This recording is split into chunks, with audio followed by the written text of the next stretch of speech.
Welcome to 360 Tamil. இன்னைக்கு இந்த வீடியோல நம்ம ஒரு சூப்பரான கன்னட படத்தை பத்தி தான் பார்க்க போறோம். இதோட பேரு பரிசுத்தம் அப்படின்றது. இது ஒரு சூப்பரான கிரைம் த்ரில்லர் படம்னு சொல்லலாம். ஸ்டார்டிங்ல இருந்து எண்டிங் வரைக்கும் சூப்பரா கொண்டு போயிருப்பாங்க. நான் முதல்ல இந்த படத்தோட பிளாட்டை பத்தி சொல்றேன். ஆக்சுவலா ஒரு மர்ம நபர் இருக்கான் பாத்தீங்களா, அடுத்தடுத்து கொலைகள் பண்ணிட்டு இருக்கான். அவன் ஜோக்கர் மாஸ்க் மாதிரி ஒன்னு போட்டு தான் கொலை பண்ணிட்டு இருக்கான். கொலை பண்றவன் இவனா இருக்க தான் வாய்ப்பு இருக்குன்ற மாதிரி போலீஸ் ஒரு கெஸ் வச்சிருக்காங்க. ஆனா உண்மையில அவன் தான் இந்த கொலையை பண்றானா இல்ல வேற யாராவது இந்த கொலையை பண்றாங்களான்ற மாதிரி விசாரணை போது கடைசியில குற்றவாளியை ரிவீல் பண்ணுவாங்க. கண்டிப்பா நீங்க ஆச்சரியப்படுற மாதிரி தான் இருக்கும். நீங்க எதிர்பார்க்காத நிறைய ட்விஸ்ட் அண்ட் டர்ன்ஸை இந்த கதையில வச்சிருப்பாங்க. கண்டிப்பா உங்களுக்கு பிடிக்கும்னு நம்புறேன். எக்ஸ்பிளனேஷனுக்குள்ள போறதுக்கு முன்னாடி வீடியோக்கு ஒரு லைக் போடுங்க. இந்த எக்ஸ்பிளனேஷன் பிடிச்சிருந்ததுன்னா ஐப்ன்ற ஆப்ஷனை கிளிக் பண்ணி சப்போர்ட் பண்ணுங்க. மேற்கொண்டு பேசி டைம் வேஸ்ட் பண்ணாம நம்ம நேரடியா எக்ஸ்பிளனேஷனுக்குள்ள போயிடலாம். படத்தோட ஸ்டார்டிங் சீனே மும்பைல 2016ல நடந்த விஷயத்தை காட்டுறாங்க. ஒரு காதலன் காதலி, காதலன் காதலின்னு கூட சொல்ல முடியாது. இப்ப ரீசெண்டா கல்யாணம் ஆன ஒரு ஜோடி இருக்காங்க பாத்தீங்களா, ஒரு கெஸ்ட் ஹவுஸ்ல சந்தோஷமா இருக்கிறதுக்காக வந்திருக்காங்க. ஹனிமூன் ட்ரிப் மாதிரி வந்திருக்காங்க. இந்த கெஸ்ட் ஹவுஸ்க்குள்ள மாஸ்க் போட்ட மாதிரி ஒரு நபர் நுழைஞ்சிட்டு இருக்கான். அவங்க ரெண்டு பேர் ரொமான்ஸ் பண்ணிட்டு இருக்கும் போது இவன் சட்டுன்னு அந்த இடத்துக்கு வந்துடுறான். யார் நீ யார் நீ அப்படின்ற மாதிரி இவங்க ரெண்டு பேர் கேட்டுட்டு இருக்காங்க. வந்த நபர் இருக்கான் பாத்தீங்களா, சரமாரியா ரெண்டு பேரையும் அட்டாக் பண்றான். ஒரு ஸ்டேஜ்ல ரெண்டு பேர் கதையும் கொடூரமா முடிக்கிறான். கையில கன் வச்சிருக்கான், அதை வச்சு நெத்தியில ஷூட் பண்றான். அதுக்கப்புறம் ஒரு கத்தி எடுத்து திரும்ப திரும்ப அவங்கள குத்தி சாவடிக்கிறான். இவங்க ரெண்டு பேரும் எதுக்காக சாவடிக்கிறான் அப்படின்றத தெளிவா நமக்கு காட்டல. இப்ப அப்படியே கதை பிரசன்ட்டுக்கு வருது. இப்ப பிரசன்ட்ல ஒரு டாக்டரை பாராட்டுறதுக்கான ஃபங்க்ஷன் நடக்குது போல. இந்த டாக்டரோட பேரு மைதிலி அப்படின்றது. பாராட்டுறவரை பொறுத்த வரைக்கும் போலீஸ் ஆபீசரா இருப்பாரு. ஆக்சுவலா கைதிகள்ல சிலர் மனதளவுல பாதிக்கப்பட்டவங்களா இருப்பாங்க பாத்தீங்களா, அவங்களுக்கு தெரப்பி தரதான் மைதிலியோட வேலை போல. மத்தவங்களாம் சாதாரண டாக்டர் வேலை மட்டும் தான் பண்ணுவாங்க. ஆனா இவங்க சம்பளமே வாங்காம இந்த சர்வீஸ பண்ணிட்டு இருக்காங்க. இவங்களுக்கு மரியாதை செலுத்தணும்ன்றதுக்காக தான் இதை பிளான் பண்ணோம் அப்படின்ற மாதிரிலாம் அந்த போலீஸ் ஆபீசர் சொல்றாரு.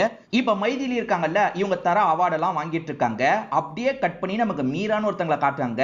இவங்களை பொறுத்த வரைக்கும் போலீஸ் இன்ஸ்பெக்டரா இருப்பாங்க. மைதிலின்னு ஒருத்தங்களை காமிச்சாங்கல்ல, அவங்களோட சிஸ்டரா தான் இவங்க இருப்பாங்க. இப்படி வேலை வாங்குறாங்களே அப்படின்ற மாதிரி அவங்களோட அசிஸ்டன்ட்ங்க புலம்பிட்டு இருக்காங்க. அப்படியே கட் பண்ணி ஜெயில ஒருத்தனை காட்டுறாங்க. இவன் பேரு சைக்கோ ஷாம் அப்படின்றது. இவன் நிறைய கொலைலாம் பண்ணிருக்கான் போல. இப்ப இவனை ஜெயில லாக் பண்ணி வச்சிருக்கும் போது அங்க இருக்க ஒருத்தரை அட்டாக் பண்ணிட்டு இவன் தப்பிக்கிறதுக்கு ட்ரை பண்றான். அட்டாக் பண்றான், வாங்க வாங்கன்ற மாதிரி அவருமே மத்தவங்களை கூப்பிடுறாரு. இப்ப இவன் எல்லார் கூடயும் சேர்ந்த மாதிரி இந்த இடத்துல சண்டைலாம் போட்டுட்டு இருக்கான். எப்படியாவது இங்க இருந்து தப்பிக்கணும்ன்றதுக்காக போலீஸுங்களெல்லாம் அடிச்சு போட்டுட்டு இருக்கான் போல. இந்த தகவல் மீராக்கு வருது. ஜெயில இருக்க முக்கியமான ஆளுங்கெல்லாம் வேற எங்கேயோ போயிருக்காங்க போல. ஜெயில கம்மி ஆளுங்க இருக்கிறதுனால தான் மீராக்கு இந்த தகவல் கிடைக்குது. இப்ப மீராவும் வேகமா கிளம்பி இந்த இடத்துக்கு வந்துட்டு இருக்காங்க. இவன் ஏறக்குறைய இங்க இருக்க எல்லா போலீஸையும் அடிச்சு போட்டுட்டு தப்பிக்கலாம்னு நினைக்கும் போது கரெக்டா மீரா இந்த இடத்துக்கு வந்துடுறாங்க. கன்னால இவனை லாக் பண்ணிட்டாங்க. அசஞ்சன்னு வச்சுக்கோயேன், ஷூட் பண்ணிடுவேன், ஒழுங்கு மரியாதையா அடங்குடா அப்படின்ற மாதிரி சொல்லிட்டாங்க. ஒரு ஸ்டேஜ்ல இவனுமே இந்த இடத்துல சரண்டர் ஆயிடுறான். இப்ப மைதிலியை நமக்கு காட்டுறாங்க. இவங்களோட ஹஸ்பண்ட் பேரு ரோஷன் அப்படின்றது. என் கூட நீ டைமே ஸ்பெண்ட் பண்ண மாட்டே அப்படின்ற மாதிரி ஃபீல் பண்றாரு. அதான் இப்ப இருக்கல, நம்ம ஜாலியா இருக்கலாம்ன்ற மாதிரி வைஃபுமே சொல்லிட்டாங்க. இவங்க வீட்டுல ஒரு ஒர்க்கர் இருப்பாரு. எதை சொன்னாலும் தப்பா தான் புரிஞ்சுப்பாரு. அவர்கிட்ட காமெடி எல்லாம் பண்ணிட்டு இருக்காங்க. அப்பன்னு பார்த்து தங்கச்சி மீரா கிட்ட இருந்து கால் வருது. அக்கா, ஜெயில இருந்து அந்த சைக்கோ ஷாம தப்பிக்கிறதுக்கு முடிவு பண்ணிருந்தான். எப்படியோ கண்ட்ரோல்குள்ள கொண்டு வந்துட்டோம். அவங்க கிட்ட நீ பேசுறதுக்காக வர முடியுமா, அவனுக்கு என்ன ப்ராப்ளம்னு செக் பண்ண முடியுமான்ற மாதிரி கேக்குறாங்க. இப்பயே வரணுமா, சரி வரன்ற மாதிரி இவங்களுமே ஏத்துக்கிறாங்க. திரும்பி வேலை வந்துருச்சா, என்ன விட்டுட்டு போக போறியா அப்படின்ற மாதிரி ரோஷன் புலம்புறாரு. நான் போயிட்டு எவ்வளவு சீக்கிரம் வர முடியுமோ அவ்வளவு சீக்கிரம் வரேன்ற மாதிரி இவங்களுமே ஹஸ்பண்ட் கிட்ட சொல்லிட்டு கிளம்ப ஆரம்பிக்கிறாங்க. அந்த சைக்கோ ஷாம பொறுத்த வரைக்கும் நிறைய பேர் அட்டாக் பண்ணால, கோவப்பட்ட போலீஸுங்க மிருகத்தை அடிக்கிற மாதிரி அவனை போட்டு அடிச்சிட்டு இருக்காங்க. அப்பதான் கரெக்டா இந்த இடத்துக்கு மைதிலி வந்திருப்பாங்க. வந்த மைதிலி இருக்காங்கல்ல, இப்படிதான் டார்ச்சர் பண்ணுவீங்களா, முதல்ல அவனை விட்டுட்டு போங்க, நான் அவன்கிட்ட தனியா பேசணும்ன்ற மாதிரி சொல்லிட்டாங்க. அக்காவோட சேஃப்டிக்காக மீரா யோசிக்கிறாங்க. அதெல்லாம் ஒன்னும் பிரச்சனை இல்ல மீரா, நான் பாத்துக்கிறேன், நீ வெளியே போ அப்படின்ற மாதிரி தங்கச்சி அனுப்பி வச்சிடுறாங்க. இவங்க கிட்ட கொஞ்ச நேரம் பேசுறாங்க. இப்ப பேசி முடிச்சவங்க இருக்காங்க பாத்தீங்களா, மீரா கிட்ட பேசுறதுக்காக வந்துடுறாங்க. இப்ப அவனுக்கு தேவை மன ரீதியான ட்ரீட்மெண்ட் தான். இங்க நீங்க வச்சிருக்க முடியாது, இங்க வச்சிருந்தா அவன் தற்கொலை பண்ணிக்க கூட வாய்ப்பு இருக்கு, வேற ஒரு பகுதிக்கு கொண்டு போங்க, அந்த இடத்துக்கு வந்து நான் ட்ரீட்மெண்ட்லாம் தரேன்ற மாதிரி சொல்லிட்டாங்க. இந்த நேரத்துல எப்படி கூட்டு போறது, ஏன்னா முக்கியமான அதிகாரிகள்லாம் வெளியே போயிருக்காங்க. இப்ப நான் எப்படி கூட்டு போக முடியும்னு மீரா யோசிக்கிறாங்க. கூட்டு போறதுதான் நல்லது, நான் என்னோட கருத்தை சொல்லிட்டேன், இதுக்கப்புறம் உன் விருப்பம்ன்ற மாதிரி அக்காவும் இங்க இருந்து கிளம்புறாங்க. வேற வழி இல்ல, பாதுகாப்பா இவனை இங்க இருந்து கூட்டு போனோன்ற மாதிரி மீராவும் யோசிக்கிறாங்க. இப்ப புதுசா ரெண்டு பேரை காட்டுறாங்க. இந்த பொண்ணோட பேரு ரேவதி, பையனோட பேரு வருண் அப்படின்றது. இந்த ரேவதியை பொறுத்த வரைக்கும் சினிமால சின்ன சின்ன ரோல் எல்லாம் பண்ணிட்டு இருக்காங்க. இப்ப வருண் கூட இவங்க ரொமான்ஸ் எல்லாம் பண்ணிட்டு இருக்காங்கல்ல. இப்ப ரொமான்ஸ் முடிச்சதுக்கு அப்புறம் பேசிக்கும் போது தான் சில விஷயங்கள் தெரிய வருது. ஆக்சுவலா ரேவதியை புடிச்சு போனதுனால வருண் ஒய்ஃபை டைவர்ஸ் பண்ணி இவங்க கூட வந்திருக்காரு போல. நம்ம ரெண்டு பேர் கல்யாணம் பண்ணிக்கலாம்னு சொல்லிட்டாரு. பேபி, இந்த கல்யாணம் எல்லாம் எனக்கு செட்டே ஆகாது, நீ புரிஞ்சுக்கோ, நம்ம ரெண்டு பேர் சேர்ந்து இருக்கலாம், ஆனா கல்யாணம் கல்யாணம்லாம் வேணான்ற மாதிரி சொல்லிட்டாங்க. ஆனா இவருமே கொஞ்சம் கல்யாணத்துக்கு பிரஷர்லாம் போட்டுட்டு இருக்காரு. இது நடந்துட்டு இருக்கும் போது காலிங் பெல்ல யாரோ அடிக்கிறாங்க. யாரு என்னன்னு தெரியல, நீ இங்கே இரு, நான் போய் பார்த்துட்டு வரேன்ற மாதிரி ரேவதி சொல்றாங்க. இவரும் சரின்ற மாதிரிலாம் ஏத்துக்கிறாரு. இப்ப ரேவதி பாக்குறதுக்காக கீழே வந்து கதவை திறக்கும் போது ஒரு ப்ரொடியூசர் தான் வந்திருக்காரு. இந்த ப்ரொடியூசரை பொறுத்த வரைக்கும் ஒய்ஃபை டைவர்ஸ் பண்ணிருக்காரு போல. ரேவதி இன்ஃப்ளூயன்ஸ் பண்ணி தான் டைவர்ஸே பண்ணிருக்காரு போல. ஒரு வழியா எனக்கு டைவர்ஸ் கிடைச்சிருச்சு, நான் அடுத்து எடுக்க போற படத்துல நீ தான் முக்கியமான ரோலே பண்ண போற அப்படின்ற மாதிரி சிரிச்சு பேசுறாரு. அதாவது ரேவதி இவர் கூடயும் கொஞ்சம் ஒண்ணு மண்ணா இருக்காங்க போல. இப்ப இவர் தந்த ட்ரிங்க்ஸ் எல்லாம் வாங்கிக்கிறாங்க. இப்ப நான் கொஞ்சம் பிஸியா இருக்கேன், நீங்க போயிட்டு அப்புறமா வாங்கன்ற மாதிரி இந்த ப்ரொடியூசரை இங்க இருந்து அனுப்பி வச்சிடுறாங்க. ஏன்னா மேல வருண் இருக்காரு பாத்தீங்களா, அதனால தான் இந்த ப்ரொடியூசரை நைஸா பேசி இங்க இருந்து அனுப்பி வச்சிடுறாங்க. இப்ப திரும்பி இவங்க மேல வரும்போது வருணும் யார் வந்தான்ற மாதிரி கேக்குறாரு. அதெல்லாம் ஒண்ணும் இல்ல, யாரோ தப்பா கதவை தட்டிட்டாங்க அப்படின்ற மாதிரிலாம் சமாளிச்சிட்டு இருக்காங்க. சோ ஒரே டைம்ல ரெண்டு பேரை இவங்க ஏமாத்திட்டு இருக்காங்கன்னு தெரியுது. இப்ப வருணும் இவங்களும் சேர்ந்த மாதிரி பார்ட்டி பண்றதுக்காக ஒரு பப்புக்கு வந்திருக்காங்க. அந்த பப்ல வேலை பார்க்குற பையன் இருக்கான்ல, மேடம் நான் உங்களோட பெரிய ஃபேனு, உங்களோட எல்லா ரீல்ஸையும் பாத்துருவான்ற மாதிரி ஃப்ளர்ட் பண்ற மாதிரி பேசுறான். இவங்களுமே பதிலுக்கு ஃப்ளர்ட் பண்ற மாதிரி பேசுறாங்க. இதுதான் என்னோட கார்டு அப்படின்ற மாதிரி கார்டையும் தராங்க. ஜோக்கர் படம் போட்ட மாதிரி தான் அந்த கார்டு இருக்கு. நீ எதுக்காக தெரியாதவங்க கிட்ட எல்லாம் கார்டை தரன்ற மாதிரி வருண் கேக்குறாரு. இந்த மாதிரி ஆளுங்களால் தான் எனக்கு காசு கிடைச்சிட்டு இருக்கு, அதனால இந்த மாதிரி சப்போர்ட்டர்ஸை இழந்துடக்கூடாது, நீ இதெல்லாம் பெருசா எடுத்துக்காத பேபின்ற மாதிரி டான்ஸ் பண்றாங்க. மைதிலியை பொறுத்த வரைக்கும் அவனுக்கு மயக்க ஊசி போட்டிருப்பாங்க. மயக்கம் தெளியறதுக்குள்ள கொண்டு போயிடுங்க அப்படின்ற மாதிரி சொல்லியிருப்பாங்க. அவனுக்கு மயக்கம் தெளியறதுக்குள்ள கொண்டு போனோம் அப்படின்ற மாதிரி இவங்க கூட்டு போயிட்டு இருக்காங்க. விலங்கெல்லாம் போட்டு தான் கூட்டு போயிட்டு இருக்காங்க. அவன் திடீர்னு அசைறான், என்ன அதுக்குள்ள முழிச்சிட்டான் அப்படின்ற மாதிரி போலீஸுங்க யோசிக்கிறாங்க. இப்ப முழிச்சவன் சட்டுன்னு கன் எடுத்து ஷூட் பண்றான். இவங்கிட்ட எப்படி கன் வந்தது அப்படின்ற மாதிரிலாம் யோசிக்கிறாங்க. அதே மாதிரி அந்த விலங்கையும் உடைச்சிடறான். இப்ப அங்க முன்னாடி போயிட்டு இருக்க மீரா இருக்காங்கல்ல, இவனை பிடிக்கணும்ன்ற மாதிரி இந்த வேன் கிட்ட வராங்க. ஆனா அதுக்குள்ள இவன் வேனை விட்டு இறங்கி தப்பிச்சு ஓட ஆரம்பிக்கிறான். எப்படியாவது பிடிக்கணும்ன்ற மாதிரி மீரா துரத்திட்டு இருக்காங்க. அதை மீறியும் அந்த சைக்கோ ஷாம இங்க இருந்து தப்பிச்சிடறான். அச்சச்சோ மிஸ் பண்ணிட்டுமே அப்படின்ற மாதிரி மீரா ஃபீல் பண்றாங்க. இப்ப மைதிலி வீட்டுக்கு வந்துட்டு இருக்கும் போது ப்ரொடியூசரை பாக்குறாங்க. ஆக்சுவலா இந்த ப்ரொடியூசரை பொறுத்த வரைக்கும் ஃபேமிலி ஃப்ரெண்டா தான் இருப்பாரு. எனக்கும் என்னோட ஒய்ஃபுக்கும் டைவர்ஸ் ஆயிடுச்சு அப்படின்ற மாதிரி சந்தோஷமா சொல்றாரு. டைவர்ஸ சந்தோஷமா ஒன்னால் தான் சொல்ல முடியும் அப்படின்ற மாதிரி இவங்களுமே சிரிக்கிறாங்க. சரி வீட்டுக்கு போய் கால் பண்ணு பேசலாம் அப்படின்ற மாதிரி இந்த இடத்தை விட்டு கிளம்ப ஆரம்பிக்கிறாங்க. ஹஸ்பண்டுக்கு தலை வலிக்குது போல, தலையை புடிச்சிட்டு உட்காந்துட்டு இருக்காரு. என்னங்க ஆச்சுன்னு கேட்கும்போது தலை பயங்கரமா வலிக்குதுன்ற மாதிரி சொல்றாரு. நான் குளிச்சுட்டு வந்து காஃபி போட்டு தரேன்ற மாதிரி இவங்க குளிக்கிறதுக்காக வந்துடுறாங்க. அப்பதான் அந்த ப்ரொடியூசர் கிட்ட இருந்து இந்த மைதிலிக்கு கால் வருது. ஹஸ்பண்ட் ரோஷன் தான் பேசுறாரு. என்ன விஷயம்னு கேட்கும்போது இல்ல சும்மா தான் கால் பண்ணன்ற மாதிரி அந்த ப்ரொடியூசர் காலை கட் பண்ணிடுறாரு. யாருங்கன்னு கேட்கும்போது இவருமே ப்ரொடியூசர்னு சொல்றாரு. ஓஹோ அவனா அப்படின்ற மாதிரி இவங்க நார்மலா கேக்குறாங்க. ஆனா ரோஷனுக்கு ஒய்ஃப் மேல சந்தேகம் வருது. அவன் எதுக்காக கால் பண்ணா, நம்ம பேசணும்னு எதுக்காக கட் பண்ணா, ஏதோ தப்பா இருக்குன்ற மாதிரி இதை பத்தியே யோசிக்கிறாரு. இப்ப தலைவலி இன்னும் அதிகமாயிருது போல. ஒய்ஃபுமே இந்த விஷயத்தை கவனிக்கிறாங்க. என்ன தலை ரொம்ப வலிக்குதான்னு கேக்குறாங்க. ஆமான்ற மாதிரிலாம் சொல்லிட்டு இருக்காரு. இவங்களுமே இவங்களோட ஒர்க்கர் கிட்ட மாத்திரையை வாங்கிட்டு வான்னு சொல்றாங்க. அந்த மாத்திரையோட பேரை கூட அவரால் புரிஞ்சுக்க முடியல. பயங்கரமா சொதப்பிட்டு இருக்காரு. இது வேலைக்காவது, நானே பக்கத்து கடையில போய் வாங்கிட்டு வரேன்ற மாதிரி வேகமா இவங்களும் கிளம்புறாங்க. அந்த ப்ரொடியூசரும் ஒய்ஃப் கூட டைவர்ஸ் ஆயிருச்சுன்ற மாதிரி சந்தோஷப்பட்டுட்டு இருக்காரு. அப்பன்னு பார்த்து ஒரு கில்லர் இந்த இடத்துக்கு வந்துடுறான். முதல்ல கன்னை வச்சு நெத்தியில ஷூட் பண்றான். அதுக்கப்புறம் கத்தியை வச்சு திரும்ப திரும்ப குத்திட்டு இருக்கான். அதே மாதிரி வித்தியாசமா டான்ஸ்லாம் பண்றான். ஸ்டார்டிங் நமக்கு காமிச்சாங்கல்ல, அவன் கூட இதே மாதிரி தான் பண்ணிருப்பான். இப்போ அப்படியே கட் பண்ணி நமக்கு ரேவதி வருணை காட்டுறாங்க. இந்த ரேவதி வீட்ல அந்த மாஸ்க் இருக்கு, அதாவது கில்லர் யூஸ் பண்ணாம பாத்தீங்களா, அந்த மாதிரி ஒரு மாஸ்கை இவங்க வீட்ல வச்சிருக்காங்க. அந்த ப்ரொடியூசர் வீட்ல கொல்லப்பட்டிருக்கிறது போலீஸ்க்கு தகவலா கிடைக்குது. இப்ப மீராவோட சீனியர்னு எல்லாருமே இந்த இடத்துக்கு வந்திருக்காங்க. என்ன இப்படி கொடூரமா கொல்லப்பட்டிருக்காரு, இந்த பேட்டர்ன்ல தானே சைக்கோ ஷாம கொலைலாம் பண்ணுவான், அப்ப தப்பிச்ச சைக்கோ ஷாம் தான் இப்படி பண்ணிருக்கான் போலன்ற மாதிரி சீனியர் யோசிக்கிறாரு. கோட்டை விட்டு தப்பு பண்ணிட்டு அப்படின்ற மாதிரி மீராவை திட்டுறாரு. மீராவும் சாரின்ற மாதிரிலாம் சொல்லிட்டு இருக்காங்க. அப்பதான் இந்த வீட்ல ஒரு கார்டு இருக்கிறத பாக்குறாங்க. இது ரேவதியோட கார்டா இருக்கும். என்ன இந்த கார்டு இருக்குன்னு எடுத்துட்டு கிளம்புறாங்க. இப்ப வெளிய மீடியாட்கள்லாம் கேள்வி கேட்கறதுக்கு தயாரா இருக்காங்க. அதுல அருண் ஒரு நபர் பயங்கரமா கேள்வி கேட்டுட்டு இருக்காரு. நீங்க பாட்டுக்கு சைக்கோ ஷாமா தப்பிக்க விட்டுட்டீங்க, இப்ப கொலைய பண்ணிட்டான், இன்னும் எத்தனை கொலை பண்ண போறான்னு தெரியல அப்படின்ற மாதிரிலாம் கேக்குறாரு. நாங்க சீக்கிரமே சைக்கோ ஷாமா புடிச்சிருவோம் அப்படின்ற மாதிரி இவங்களுமே பதில் சொல்றாங்க. அருண் ஒருத்தர் தானே கேள்வி கேட்கிறாரு. அவர்கிட்ட இந்த மீராவும் கோவமா பதில்லாம் சொல்லிட்டு இருக்காங்க. இப்ப மீரா இருக்காங்கல்ல, பாய் ஃப்ரெண்டுக்காக வெயிட் பண்றாங்க. அந்த பாய் ஃப்ரெண்ட் யாருன்னு பார்த்தா அருணா தான் இருப்பாரு. நிறைய கேள்விலாம் கேட்டார்ல, அவரை தான் இருப்பாரு. நீ எதுக்காகடா அப்படி கேள்வி கேட்டன்ற மாதிரி மீரா கேக்குறாங்க. என்ன பண்றது, ப்ரொஃபஷன் வேற லவ் வேற, அந்த இடத்துல நான் அப்படிதான் கேள்வி கேட்பேன்ற மாதிரிலாம் சொல்றாரு. எனக்கு தெரிஞ்ச ஒரு விஷயத்தை வாங்கிட்ட மட்டும் ஷேர் பண்றேன்ற மாதிரி அருண் கிட்ட ஒரு விஷயத்த சொல்றாங்க. அது என்னன்னா, அந்த இடத்துல எனக்கு ரேவதியோட கார்டு கிடைச்சது, இதுதான் ரேவதியோட கார்டுன்ற மாதிரி அந்த கார்டை காட்டுறாங்க. இதை பத்தி நான் சீனியர் கிட்ட கூட சொல்ல, அவ மேல எனக்கு லைட்டா டவுட் இருக்கு, வேற ஏதாவது இன்ஃபர்மேஷன் கிடைச்சா அவளை நான் லாக் பண்ணுவேன்ற மாதிரிலாம் சொல்றாங்க. இருக்காங்க. இப்ப மீராவோட பர்த்டே ஃபங்க்ஷன் நடக்குது. அந்த இடத்துக்கு சீனியர் முதற்கொண்டு எல்லாருமே வந்திருக்காங்க. அந்த இடத்துக்கு பாய் ஃப்ரெண்டான அருணும் வந்திருக்காரு. இவங்க எல்லாருமே ஜாலியா பேசிட்டு இருக்கும்போது அக்கா மைதிலியும் வந்து ஜாயின் பண்ணிக்கிறாங்க. அக்கா மைதிலி மட்டும் வராம அந்த ரேவதியும் வந்திருக்கா. ரேவதியை நம்ம இன்வைட்டே பண்ணலையேன்ற மாதிரி மீரா யோசிச்சுட்டு இருக்காங்க. அப்ப அக்கா இருக்காங்கல்ல, என் ஃப்ரெண்டு தானே ரேவதி, நான் தான் கூப்பிட்டேன் அப்படின்ற மாதிரி சொல்லிட்டாங்க. ரேவதி இந்த இடத்துக்கு வந்திருக்கிறது சுத்தமா மீராக்கு பிடிக்க மாட்டேங்குது. ஏன்னா ரேவதி கேரக்டர் வைஸ் மோசமானவ அப்படின்றது மீராக்கு தெரியும். இவ தான் ஏதோ பண்ணிருக்கா, இவ கூட இந்த கொலைக்கு பின்னாடி சம்பந்தப்பட்டிருக்க வாய்ப்பு இருக்குன்ற மாதிரிலாம் யோசிக்கிறாங்க. சைக்கோ ஷாமுன்னு போலீஸுங்க தான் பட்ட பேர் வச்சிருப்பாங்க. அவன் பேரு ஷாமா தான் இருக்கும். அந்த ஷாமோட வாழ்க்கையில என்னதான் சார் நடந்தது, அதை பத்தி சொல்லுங்கன்ற மாதிரி மீடியாட்கள் கேட்கிறாங்க. இப்ப போலீஸ் ஆபீசரும் அந்த விஷயத்தை சொல்ல ஆரம்பிக்கிறாரு. சைக்கோ ஷாமை பொறுத்த வரைக்கும் மும்பையை சேர்ந்தவனா இருப்பான். அவன் ஒரு பொண்ணை உருகி உருகி லவ் பண்ணிருப்பான். அந்த பொண்ணுமே பயங்கரமா லவ் பண்ணிருப்பாங்க. ஆனா அந்த பொண்ணோட அப்பா இருக்காரு பாத்தீங்களா, இந்த லவ்வை ஏத்துக்கவே மாட்டாரு. ஷாமை பொறுத்த வரைக்கும் வசதியில கொஞ்சம் கம்மியானவனா இருப்பான். இவனுக்கெல்லாம் என்னோட பொண்ணை தரவே மாட்டேன்ற மாதிரி அப்பா சொல்லியிருப்பாரு. இவங்க ரெண்டு பேரும் எப்படியாவது சேரணும்னு யோசிக்கிறாங்க. நான் வெளிநாட்டுக்கு போய் நிறைய காசு சம்பாரிச்சுட்டு வரேன், எனக்காக வெயிட் பண்ணுன்ற மாதிரி கேர்ள் ஃப்ரெண்டு கிட்ட சொல்லிட்டு இவனுமே வெளிநாட்டுக்கு போயிருப்பான். வெளிநாட்டுல பிசினஸ் எல்லாம் பண்ணி நிறையவே காசு சம்பாரிச்சிருப்பான். ஒரு 2-3 வருஷத்துல திரும்பி வரும்போது அந்த காதலி இருக்காங்கல்ல, வேற ஒருத்தனை கல்யாணம் பண்ணி சந்தோஷமா செட்டில் ஆயிட்டாங்கன்னு தெரிய வருது. அதனால அன்னைக்கு நைட் அவங்க வீட்டுக்குள்ள பூந்து சாவடிச்சிருப்பான். ஸ்டார்டிங் நமக்கு காமிச்சாங்க பாத்தீங்களா, சைக்கோ ஷாம தான் காமிச்சிருப்பாங்க.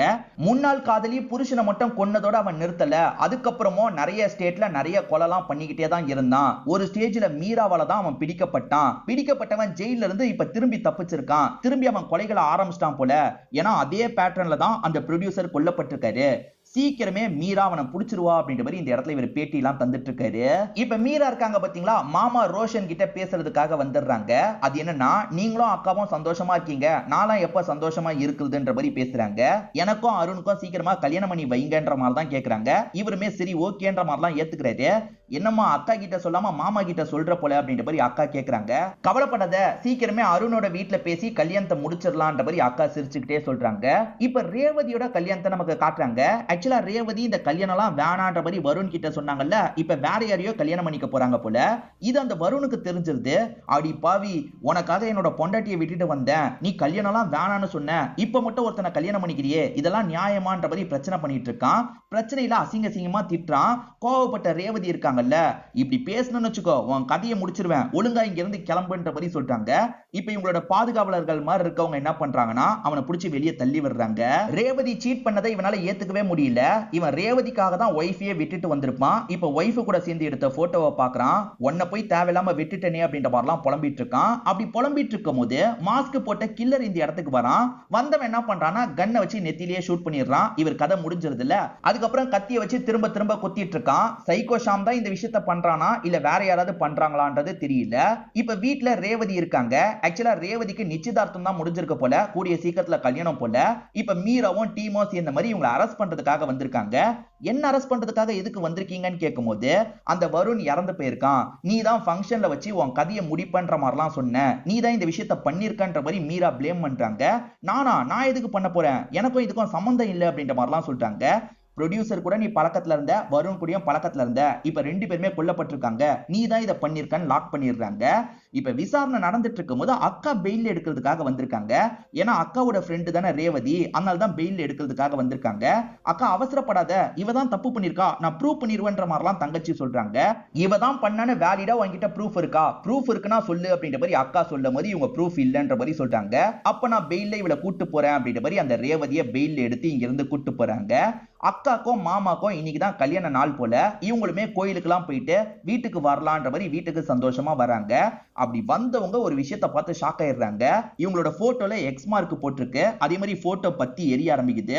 ஐயோ யாரோ உள்ள நுழைஞ்சிருக்காங்க, யாரோ நம்மளை மிரட்டுறதுக்காக இப்படி பண்ணிருக்காங்கன்னு ரோஷன் புரிஞ்சுக்கிறாரு. இப்ப ரோஷன் சேஃப்டிக்காக கன் எடுத்துடுறாரு. யாருன்னு கேட்டுக்கிட்டே வந்துட்டு இருக்காரு. அப்பன்னு பார்த்து ரேவதி அந்த இடத்துக்கு வராங்க. ரேவதி உங்க ஃபங்க்ஷனுக்காக தான் வந்தேன்னு சொல்றாங்க. அப்ப நீ எழுதலையான்னு கேட்கும்போது, நான் எதுக்கு எழுத போறேன், அந்த மாதிரிலாம் நான் எதுவுமே பண்ணலன்ற மாதிரி சொல்லிட்டு இருக்காங்க. இப்ப ஹஸ்பண்டுக்கு யாரோட வேலையா இருக்கும்ன்றது புரிய மாட்டேங்குது. கொஞ்சம் பயந்த மாதிரி உட்காந்துட்டு இருக்காரு. மீராவோட பாய் ஃப்ரெண்டான அருண் இந்த இடத்துக்கு வந்துடுறாரு. நடந்த எல்லா விஷயத்தையும் இவங்க அருண் கிட்ட சொல்லிட்டு இருக்காங்க. நான் மீரா கிட்ட சொல்றேன்ற மாதிரி அருண் சொல்றாரு. அதே சமயம் அருணுக்குமே ரேவதி மேலதான் சந்தேகம் இருக்கு. நீ எப்ப வீட்டுக்குள்ள வந்தன்னு கேட்கும்போது, என்ன சந்தேகப்படுறியா, சத்தியமா நாளா இந்த விஷயத்த பண்ணலன்ற மாதிரி அவங்க சொல்றாங்க. என்னதான் இருந்தாலும் இப்ப ரோஷனுக்கும் மைதிலிக்கும் கொஞ்சம் பயம் வந்துருது. ஏன்னா கில்லரோட அடுத்த டார்கெட்டா நம்ம இருக்க போறோம்ன்ற மாதிரி பயப்படுறாங்க. இதெல்லாம் யோசிச்சுக்கிட்டே ரெண்டு பேர் படுத்து தூங்கிட்டு இருக்கும் போது ரோஷனுக்கு கெட்ட கெட்ட கனவு வருது போல. இப்ப பயந்த மாதிரி கனவுல இருந்து முடிக்கிறாரு. இதுக்கப்புறம் என்னால இந்த வீட்டுல இருக்க முடியாது, எனக்கு பயமா இருக்குன்ற மாதிரிலாம் ஒய்ஃப் கிட்ட சொல்றாரு. அக்காவையும் மாமாவையும் சேஃபா பாத்துக்கணும்ன்ற மாதிரி மீரா யோசிக்கிறாங்க. கூட அருணும் வராரு. இவங்க 4 பேருமே சேர்ந்த மாதிரி தனியா இருக்க ஒரு வீட்டை நோக்கி தான் போயிட்டு இருக்காங்க. உங்க போன் எல்லாம் கொஞ்ச நாள் நீங்க ஆன் பண்ணாதீங்க, அந்த வீட்டுல பாதுகாப்பா இருங்க, சீக்கிரமே அந்த சைக்கோ ஷாம நான் பிடிச்சிடுறேன், அவனால உங்களுக்கு எந்த ஒரு ஆபத்தும் வராது, சைக்கோ ஷாம் பண்றானா அவனை பிடிக்கிறேன், அப்படி இல்லைன்னா உண்மையிலேயே யார் கொலை பண்ணிட்டு இருக்காங்களோ அவங்கள பிடிக்கிறேன்ற மாதிரிலாம் தங்கச்சி சொல்றாங்க. பாதுகாப்புக்காக ஒரு 4-5 போலீஸையும் நிறுத்திடுறாங்க. நீ கவலைப்படாதக்கா, எதுவும் நடக்காது அப்படின்ற மாதிரிலாம் அக்காக்கு தைரியம் கொடுக்குறாங்க. என்னதான் இருந்தாலும் அருண் இருக்கார்ல, போலீஸோட பாதுகாப்பு மட்டும் போதும்னு எனக்கு தோணல, அதனால நம்ம தனியா ஒருத்தரை வேலைக்கு போடலான்ற மாதிரி சொல்லிட்டாரு. அது என்னன்னா, அக்கா அவார்டு வாங்கினாங்க பாத்தீங்களா, அவார்டை ஒரு எக்ஸ் மிலிட்டரியை சேர்ந்தவர் கொடுத்திருப்பாரு. அவர் ஆளு ரொம்ப ஸ்ட்ராங்கானவர், அவர் மாதிரி ஒருத்தர் பாதுகாப்புக்கு இருந்தா நல்லா இருக்கும்ன்ற மாதிரி அருண் சொல்லிட்டாரு. நீ சொல்றதும் சரிதான், அவரை இந்த இடத்துக்கு வர வச்சிடலாம் அப்படின்ற மாதிரி மீராவும் இந்த இடத்துல ஏத்துக்கிறாங்க. இப்ப ரேவதியை நமக்கு காட்டுறாங்க. ரேவதியோட கல்யாணமே நின்னு போயிருது போல, அந்த டிப்ரெஷன்ல இருக்காங்க. மைதிலியை பொறுத்த வரைக்கும் காலேஜ் ஃப்ரெண்டா இருப்பாங்க. இப்ப அவங்களுக்கு கால் பண்ணி ரேவதி பேசிட்டு இருக்கா. ஆக்சுவலா தங்கச்சி இருக்க இடத்தை பத்தி மட்டும் யார்கிட்டயும் சொல்லாதன்ற மாதிரி சொல்லியிருப்பாங்க. ஆனா இவ இருக்கா பாத்தீங்களா, திரும்ப திரும்ப எங்க இருக்கன்னு மைதிலி கிட்ட கேக்குறா. உன் வீட்டுக்கு வந்தேன், நீ இல்லவே இல்ல, எங்க இருக்கன்ற மாதிரி கேக்குறா. இவங்க வேற வழி இல்லாம மறைஞ்சிருக்கிறத பத்தி எல்லாம் சொல்லியிருக்காங்க. இப்ப என்னால வெளியவும் வர முடியாதுன்னு சொல்றாங்க. என்னடி இப்படி சொல்ற, இப்ப உனக்கும் கொஞ்சம் கஷ்டம், எனக்கும் கொஞ்சம் கஷ்டம், நம்ம ரெண்டு பேருமே காலேஜ் டைம்ல சுத்துன மாதிரி சுத்துனா நல்லா இருக்கும்ன்ற மாதிரிலாம் சொல்றா. சரி ஓகே வரேன்ற மாதிரி ஏத்துக்கிறாங்க. ஆனா வாசல்ல இருக்க கார்டு இருக்கார்ல, நீங்க போறது நல்லது இல்லைன்னு சொல்லிட்டாரு. இல்ல எமர்ஜென்சி சிச்சுவேஷன், ஒருத்தருக்கு ட்ரீட்மெண்ட் தரதுக்காக நான் போறேன், என் தங்கச்சி கிட்ட நான் சொல்லிக்கிறேன், ப்ளீஸ் என்ன விடுங்கன்ற மாதிரிலாம் கேக்குறாங்க. சரி ஓகே நீங்க போங்கன்ற மாதிரி இவரை அனுப்பி வச்சிடுறாரு. இப்ப கொஞ்ச நேரத்துல ரேவதி இருக்கா பாத்தீங்களா, இவங்களை பிக்கப் பண்றதுக்காக வந்துடுறா. இவங்களுமே கார்ல ஏறி டிராவல் பண்ண ஆரம்பிக்கிறாங்க. ரேவதி ஏதோ ஒரு பிளானோட தான் இவங்களை கூட்டு போறாளா என்னன்னு தெரியல. இவங்க ரெண்டு பேருமே காலேஜ் கதையெல்லாம் ஜாலியா பேசிக்கிட்டே வந்துட்டு இருக்காங்க. இப்போ ஒரு இடத்துல கொஞ்ச நேரம் பிக்னிக் மாதிரி டைம் ஸ்பெண்ட் பண்ணலான்ற மாதிரி இவங்க ரெண்டு பேர் நடந்து வந்துட்டு இருக்காங்க. திடீர்னு பார்த்தா ரேவதி மண்டையிலேயே யாரோ அடிக்கிறாங்க. அடிச்சது யாருன்னு பாத்தீங்கன்னா இந்த அக்கா மைதிலியா தான் இருப்பாங்க. இப்ப அடிச்சவங்க என்ன பண்றாங்கன்னா, ரேவதியை இந்த இடத்துல லாக் பண்ணி வச்சிடுறாங்க. மைதிலி என்ன பண்ணிட்டு இருக்க அப்படின்ற மாதிரி அவ ஷாக் ஆவரா. உன் கதையை முடிக்கிறதுக்காக தான் வந்திருக்கன்ற மாதிரி சொல்லிட்டாங்க. ஆக்சுவலா மாஸ்க் போட்டவன் ஒரு மாதிரி டான்ஸ் பண்ணுவான் பாத்தீங்களா, அந்த மாதிரி இவங்க டான்ஸ் பண்ணிட்டு இருக்காங்க. மாஸ்க் போட்டவன் எப்படி கொலை பண்ணுவானோ அந்த மாதிரி கொலை பண்றாங்க. சோ மாஸ்க் போட்டு கொலையெல்லாம் பண்ணது இந்த மைதிலி தான் போல. கொஞ்ச நேரம் கழிச்சு தான் மீராவும் அருணும் இந்த ஸ்பாட்டுக்கு வராங்க. இவளை யாரு கொலை பண்ணிருப்பான்ற மாதிரி யோசிக்கிறாங்க. மைதிலி தான் பண்ணாங்கன்றது இவங்க ரெண்டு பேருக்கு சுத்தமா தெரிய மாட்டேங்குது. இப்ப மைதிலி வீட்டுல சமையல் வேலையெல்லாம் பார்த்துட்டு இருக்காங்க. அந்த கார்டு வெளியே போய் சாப்பிடுவாரு போல. இன்னைக்கு என் கூடயே சேர்ந்து சாப்பிடுங்க, நான் நல்லா தான் சமைப்பேன்ற மாதிரிலாம் சொல்றாங்க. உங்களுக்கு எதுக்கு மேடம் சிரமம், வேணான்ற மாதிரி சொல்றாரு. இதுல என்ன சிரமம் இருக்கு, கண்டிப்பா நீங்க சாப்பிடணும்ன்ற மாதிரி சொல்றாங்க. ஓகேன்ற மாதிரி ஏத்துக்கிறாரு. இப்ப ரெண்டு பேருமே உட்காந்து சாப்பிட்டுட்டு இருக்காங்க. உங்க ஒய்ஃபை பத்தி சொல்லுங்கன்ற மாதிரி இவங்க கேட்கும்போது இவருமே ஒய்ஃபோ நானும் பிரிஞ்சுட்டோம் மேடம்னு சொல்றாரு. பிரிஞ்சிட்டீங்களா, என்ன பிரச்சனை அப்படின்ற மாதிரிலாம் கேக்குறாங்க. அதை சொல்றதுக்கு இவர் தயங்குறாரு. டாக்டர் கிட்ட எதையும் மறைக்க தேவையில்லை சொல்லுங்கன்னு கேட்கும்போது இவருமே சொல்றாரு, என் ஒய்ஃபுக்கு தெரியாம நான் சீட் பண்ணேன், அதனால தான் இது நடந்தது. தினமும் வீட்டு சாப்பாடையே சாப்பிட முடியுமா, நடுவுல ஹோட்டல் சாப்பாடை சாப்பிட்டா தானே நல்லா இருக்கும் மேடம், அதனால தான் வெளியே இருக்க பொண்ணுங்க கூட எல்லாம் ஒண்ணு மண்ணா இருப்பேன்ற மாதிரி பேசுறாரு. இதை கேட்கிறவங்க டென்ஷன் ஆயிடுறாங்க. இப்ப சடனா இவர் அட்டாக் பண்ண ஆரம்பிக்கிறாங்க. என்ன அட்டாக் பண்றன்ற மாதிரி அவனுமே தடுத்து சண்டை போடுறதுக்கெல்லாம் பாக்குறான். ஆனா அதுக்குள்ள இவங்க கண்ணை வச்சு அவன் கதையை முடிச்சிடுறாங்க. எப்பவுமே கொலை பண்றது எப்படி பண்ணுவாங்களோ அதே பேட்டர்ன்ல தான் இவனையும் சாவடிக்கிறாங்க. இப்ப கொஞ்ச நேரத்துல மத்தவங்க எல்லாம் வந்துருவாங்கல்ல, அதுக்குள்ள இவன் பாடியை பாத்ரூம்க்கு கொண்டு போனோன்ற மாதிரி பாத்ரூம்க்கு கொண்டு போய் வச்சிடுறாங்க. அதே சமயம் வாசல்ல இருக்க போலீஸ் கிட்ட பேசுறதுக்காக வராங்க. எனக்கு இங்க இருக்க பயமா இருக்கு, நான் உடனே இங்க இருந்து கிளம்பணும், எனக்கு ஒரு கெஸ்ட் ஹவுஸ் இருக்கு, நான் அந்த இடத்துக்கு போகணும்ன்ற மாதிரிலாம் சொல்றாங்க. அப்ப ரோஷனும் வந்துடுறாரு. என்னாச்சுன்னு கேட்கும்போது இந்த இடத்துல இருக்க எனக்கு பயமா இருக்குங்க, என்னோட கெஸ்ட் ஹவுஸ்க்கு போயிடலான்ற மாதிரிலாம் சொல்றாங்க. சரி ஓகே பயப்படாத, நம்ம கிளம்பலான்ற மாதிரி ஹஸ்பண்டும் கூட்டிட்டு கிளம்புறாரு. தங்கச்சி வந்தா சொல்லிக்கோங்கன்ற மாதிரி போலீஸ் கிட்ட சொல்லிட்டு இங்க இருந்து கிளம்ப ஆரம்பிக்கிறாங்க. இந்த மைதிலியோட பூர்வீக வீடு ஒரு இடத்துல இருக்கும் போல, அதுதான் கெஸ்ட் ஹவுஸ்ன்ற மாதிரி சொல்லியிருப்பாங்க. இப்ப ஹஸ்பண்ட் கூட்டு வந்துடுறாரு. அங்க முன்னோர்கள் போட்டோலாம் இருக்கு. இவங்களாம் என்னோட முன்னோர்கள் அப்படின்ற மாதிரி இவங்களுமே காமிச்சிட்டு இருக்காங்க. இப்ப ஹஸ்பண்டும் ஒய்ஃபும் பேசிட்டு இருக்காங்க. இப்படி பேசிட்டு இருக்கும் போது ஒய்ஃபோட பேச்சு கொஞ்சம் கொஞ்சமா மாற ஆரம்பிக்குது. லவ்ன்ற பேர்ல என்ன ஏமாத்துனல அப்படின்ற மாதிரி கேக்குறாங்க. நீ என்ன பேசிட்டு இருக்க அப்படின்ற மாதிரி ஒரு ஷாக் ஆகுறாரு. தெரியாத மாதிரி நடிக்காத, எனக்கு நீ துரோகம் பண்ணதெல்லாம் தெரியும்ன்ற மாதிரி சொல்றாங்க. இப்ப சட்டுன்னு கன் எடுத்து ரோஷனோட நெத்திலேயே வைக்கிறாங்க. ரோஷன் பயந்துட்டு இருக்காரு. இங்கதான் மைதிலி சில விஷயங்களை ரிவீல் பண்றாங்க. ஆக்சுவலா மைதிலி வேலை விஷயமா கிளம்பி இருப்பாங்க. ஒரு முக்கியமான பொருளை விட்டுட்டு போயிருப்பாங்க. ஐயோ அதை விட்டுட்டுமே திரும்பி எடுக்கணும்ன்ற மாதிரி வீட்டுக்கிட்ட வரும்போதுதான் அந்த விஷயத்தை இவங்க பார்த்திருப்பாங்க. இவங்க வீட்டுக்கிட்ட நுழையலாம்னு நினைக்கும் போது ஜன்னல் கிட்ட சவுண்ட் கேக்குது. ஜன்னல் வழியா பார்க்கலாம், ஜன்னல் வழியா பார்த்திருப்பாங்க. ஹஸ்பண்ட் இருக்காரு பாத்தீங்களா, அந்த ரேவதி கூட நெருக்கமா இருக்காரு. இவங்க 3 பேருமே ஒன்னா படிச்சவங்களா தான் இருப்பாங்க. அடிக்கடி ரேவதி கூட ஒண்ணு மண்ணா இருக்காரு போல. எனக்கு ஒன்னதான் பிடிச்சிருக்கு, அவளெல்லாம் பார்க்க சுத்தமா பிடிக்கல. அவகிட்ட நிறைய காசு இருக்குல்ல, நான் அதனால மட்டும்தான் அவளை கல்யாணம் பண்ணிக்கிட்டேன். அவ கூட எல்லாம் ஒன்னா இருக்கவே எனக்கு பிடிக்காது அப்படின்ற மாதிரிலாம் பேசுறாரு. ரேவதியும் இதை கேட்டு சிரிச்சிட்டு இருக்காங்க. இதெல்லாம் கேட்டுட்டு இருக்க இவங்க செம்மையா கடுப்பாயிடுறாங்க. நமக்கு ஹஸ்பண்ட் இப்படி துரோகம் பண்ணிட்டாரு, இவரை விடக்கூடாது அப்படின்ற மாதிரிலாம் கோவப்பட்டு இருக்காங்க. அன்னில இருந்து தான் பழி வாங்குறதுக்கு ஒவ்வொரு பிளானா போட ஆரம்பிச்சேன் அப்படின்ற மாதிரி மைதிலி சொல்றாங்க. இப்ப அப்படியே கட் பண்ணி மீரா அருணை காட்டுறாங்க. அவங்க வரும்போது போலீஸுங்க உங்க அக்கா கிளம்பி போயிட்டதா சொல்றாங்க. ஏன் கிளம்பி போயிருப்பா, வீட்டை செக் பண்ணும் அப்படின்ற மாதிரி இவங்க வீட்டை செக் பண்றதுக்காக வராங்க. பார்த்தா அந்த இடத்துல கார்டு கொல்லப்பட்டிருக்காரு. ஒருவேளை அந்த கில்லர் வந்திருக்கான், என்னோட அக்கா பயந்து ஓடி இருக்கா, இவர் தடுக்கிறதுக்காக ட்ரை பண்ணும்போது கில்லர் சாவடிச்சிட்டான் போல. இப்ப என்னோட அக்கா எங்க போயிருக்கா, கெஸ்ட் ஹவுஸ்க்கு போயிருக்கிறதா சொல்றாங்க. அந்த இடத்துக்கு போலான்ற மாதிரி இவங்களுமே வேகமா இங்க இருந்து கிளம்ப ஆரம்பிக்கிறாங்க. ஒன்ன சாவடிக்கிறதுக்காக தான் நான் சைக்கோ ஷாம தப்பிக்க வச்சேன்ற மாதிரி ஒரு விஷயத்தை இவங்க ரிவீல் பண்றாங்க. ஆக்சுவலா சைக்கோ ஷாம தப்பிக்கிறதுக்கு ட்ரை பண்ணும்போது போலீஸுங்க புடிச்சாங்கல்ல, இவங்க தான் தெரப்பி தரதுக்காக வந்திருப்பாங்க. அப்ப அவங்க கிட்ட என்ன சொல்றாங்கன்னா, நீ முதல்ல காதலி, அதே மாதிரி புருஷனை கோவப்பட்டு கொன்னுட்ட, அதுக்கப்புறம் வெறியில 2-3 கொலை பண்ண, இப்போ உன்னோட லைஃபே ஸ்பாயில் ஆயிருச்சு, திரும்பி உனக்கு லைஃப் அமைச்சு தரேன், உன்னை வெளிநாட்டுக்கு போக வைக்கிறேன், நான் சொல்ற மாதிரி நீ பண்ணணும், இந்த ஜெயிலை விட்டு நான் சொல்ற மாதிரி தப்பிக்கணும், அதுக்கப்புறம் என்னோட கெஸ்ட் ஹவுஸ்ல போய் ஒளிஞ்சுக்கணும்ன்ற மாதிரி சொல்லியிருப்பாங்க. அதாவது இவங்க தான் அவன் கையில கண்ணை தந்திருப்பாங்க. அது மூலியமா தான் ஷாம் தப்பிச்சிருப்பான், கெஸ்ட் ஹவுஸ்ல தான் ஒளிஞ்சிட்டு இருக்கான் போல. அதே சமயம் ப்ரொடியூசரை கொன்னதுக்கான காரணத்தை சொல்றாங்க. ஒய்ஃபை விட்டு பிரிஞ்சதுக்கு அவ்வளவு சந்தோஷப்படுவாரு. ரேவதி கூட பழக்கத்துல இருக்கிறதும் இவங்களுக்கு தெரிஞ்சிருக்கும். அதனால இந்த ப்ரொடியூசரை விடக்கூடாது, இன்னைக்கு நைட்டு கதையை முடிக்கணும்ன்ற மாதிரி யோசிச்சிருப்பாங்க. ஹஸ்பண்டுக்கு தலைவலி வரணும்னு வேணும்ட்டே தான் இவங்க மாத்திரை தந்திருப்பாங்க. அந்த தலைவலியை சரிப்படுத்துறதுக்கு இவங்க மாத்திரை வாங்குற மாதிரி அங்க இருந்து கிளம்பி இருப்பாங்க. அப்படி கிளம்பினவங்க நேரா அந்த ப்ரொடியூசரோட வீட்டுக்கு வந்திருப்பாங்க. ப்ரொடியூசர் கதையை முடிச்சிருப்பாங்க. ப்ரொடியூசர் கதையை முடிக்கணும், ரேவதியை சிக்க வைக்கணும், ஒரே கல்லுல 2 மாங்கான்ற மாதிரி பிளான் போட்டு தான் வேணும்ட்டே ரேவதியோட கார்டு அந்த இடத்துல வச்சிருப்பாங்க. தங்கச்சியுமே ரேவதியை சந்தேகப்பட்டிருப்பா, ஆனாலும் பெருசா ஆக்ஷன் எடுத்திருக்க மாட்டா. அடுத்ததா வந்து கல்யாண ஃபங்க்ஷன்ல வருண் பிரச்சனை பண்ணால, இந்த கல்யாணத்தை நான் ஏத்துக்க மாட்டேன்ற மாதிரி பிரச்சனை பண்ணா பாத்தீங்களா, ரேவதி இங்க இருந்து போலனா சாவடிச்சிருவேன் வார்னிங் கொடுத்திருப்பாங்க. சரி, இப்ப வருணை சாவடிச்சா ரேவதி தான் சிக்குவான்ற மாதிரி இவங்க தான் வருணோட கதையை முடிச்சிருப்பாங்க. இப்ப பிரசன்ட்ல மீரா இருக்காங்கல்ல, சீக்கிரமா போன்ற மாதிரி அருண் கிட்ட சொல்றாங்க. அக்காக்கு ஏதாவது பிரச்சனை வந்துருமோன்ற மாதிரிலாம் ரொம்ப பயந்துட்டு இருக்காங்க. இப்ப மைதிலி மேற்கொண்டு சொல்றதை நமக்கு காட்டுறாங்க. ரேவதியை இவங்க தான் மாட்டவே வச்சிருப்பாங்க, ரேவதியை காப்பாத்துற மாதிரியும் வந்திருப்பாங்க. ஏன்னா அப்பதானே இவங்க மேல டவுட் வராது, அதனால தான் ரேவதியை காப்பாத்துற மாதிரி ஒரு டிராமா பண்ணிருப்பாங்க. அடுத்து இவங்களுக்கும் ரோஷனுக்கும் ஆபத்து வர மாதிரி செட் பண்ணோம் அப்படின்ற மாதிரி இவங்க தான் வீட்டுல சில விஷயங்களை செட்டே பண்ணி வச்சிருப்பாங்க. அதுலயும் ரேவதியை டவுட் படுற மாதிரி சில விஷயங்கள்லாம் பண்ணிருப்பாங்க. அடுத்ததா இவங்க 2 பேரையும் கெஸ்ட் ஹவுஸ்ல தங்கச்சி வஸ்டா பாத்தீங்களா, இப்ப எப்படி ரேவதியை கொல்றதுன்னு யோசிக்கும் போது கரெக்டா ரேவதி கிட்ட இருந்து கால் வந்திருக்கும். சூப்பர், இவளே வந்து வலையில விழுறா, இவ கதையை முடிச்சிடலான்ற மாதிரி தான் நானும் வரேன்ற மாதிரி வெளியே போயிருப்பாங்க. அந்த ரேவதி கதையை முடிச்சிருப்பாங்க. ரேவதி கதையை முடிச்சிட்டேன், இப்போ உன் கதையை முடிக்க போறேன், உன் கதையை முடிச்சுட்டு அந்த சைக்கோ ஷாம் மேல எல்லா பழியும் போட்டுருவேன்ற மாதிரி சொல்றாங்க. இதுக்கு நடுவுல தேவையில்லாம அந்த காடி என் கையில மாட்டி செத்து போனா அப்படின்ற மாதிரிலாம் சொல்லிட்டு இருக்காங்க. இப்ப ரோஷன் இருக்கார்ல, நான் உன்னை பயங்கரமா லவ் பண்றேன், நான் அதெல்லாம் மனசுல வச்சு பேசல, என்ன நம்பு அப்படின்ற மாதிரி கொஞ்சம் சென்டிமெண்டா பேசி இவங்களை ஏமாத்துறதுக்கு ட்ரை பண்றாரு. ஆனா இவங்க இருக்காங்கல்ல, சட்டுன்னு நெத்தியில ஷூட் பண்ணிடுறாங்க. இதுக்கப்புறம் உன்னோட டிராமாவெல்லாம் நான் நம்ப மாட்டேன்னு சொல்றாங்க. இப்ப அந்த சைக்கோ ஷாமோட பேட்டர்ன்ல ஹஸ்பண்டையும் சாவடிச்சிடுறாங்க. அதுக்கப்புறம் தான் ரூம் கதவை திறந்து அவனை வெளியே வர வைக்கிறாங்க. மேடம் சொன்ன மாதிரி என்ன வெளிநாட்டுக்கு அனுப்பி வைங்கன்ற மாதிரி அவன் கேட்கிறான். என்கிட்ட நீ சில விஷயங்களை மறச்சிட்டன்ற மாதிரி இவங்க சொல்றாங்க. அதாவது காதலி துரோகம் பண்ணி கல்யாணம் பண்ணிட்டான்றதுக்காக தான் 2 பேரையும் இவன் சாவடிச்சிருப்பான். ஆனா இவனும் ஒழுங்கு கிடையாது.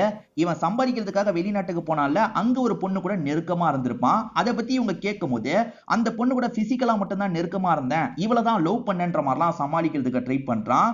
நீயும் துரோகம் தான் பண்ணிருக்க, உன்னை உயிரோட விடுவன்னு நினைக்கிறியா அப்படின்ற மாதிரி இவன் கதையை இவங்க முடிச்சிடுறாங்க. அப்படி கதையை முடிக்கும் போதுதான் தங்கச்சியும் பாய் ஃப்ரெண்டும் வர மாதிரி சவுண்ட் கேக்குது. இப்ப அவங்க 2 பேரும் இந்த இடத்துக்குள்ள நுழையும் போது இவங்களுமே பயந்து ஓடி வர மாதிரி மேல மோதுறாங்க. அக்கா என்னாச்சு என்னாச்சு அப்படின்ற மாதிரி தங்கச்சி கேக்குறா. இவங்க என்ன பண்றாங்கன்னா, சைக்கோ ஷாம் தான் இந்த விஷயத்த பண்ணா, அவங்க கிட்ட இருந்து நான் எப்படியோ கஷ்டப்பட்டு தப்பிச்சிட்டேன் அப்படின்ற மாதிரிலாம் அக்கா சொல்லிட்டு இருக்காங்க.